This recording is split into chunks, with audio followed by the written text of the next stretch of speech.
夜之间全变了。在内蒙古的赤峰市下边的松山区和临溪县等多个乡镇和农村发生了严重的大冰雹。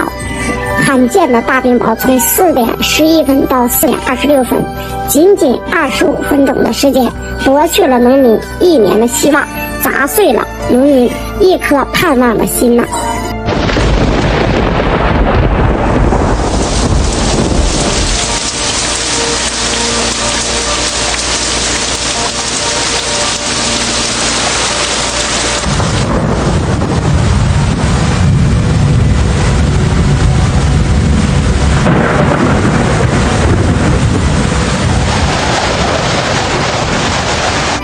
地里边的苞米呢，正是玉米进入辣熟后期需要大量的光合作用和养分的时候。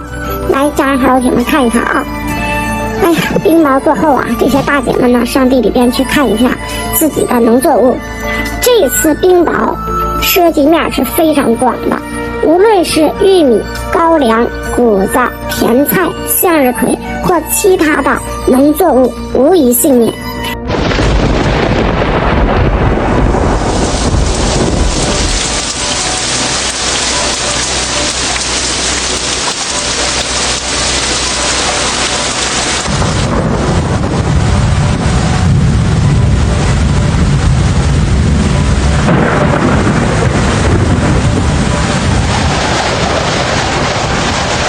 农民1年的希望彻底的破灭了，他们从来没有想过，盼了整整3个月，秋天给他们竟是这样的结果。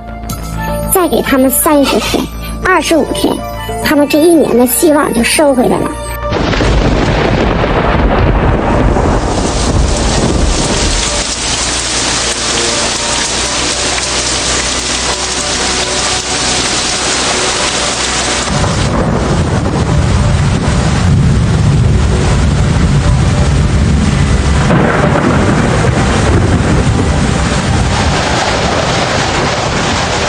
可是1分钟都没有给呀！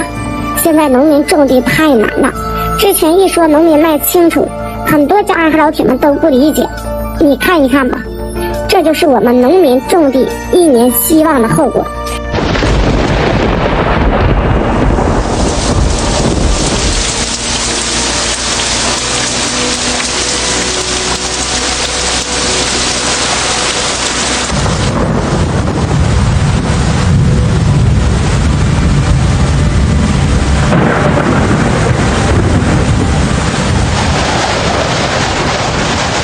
无论啥样的自然灾害，都由他们来买单，粮价不值钱呢，而且呢，他们投资特别大。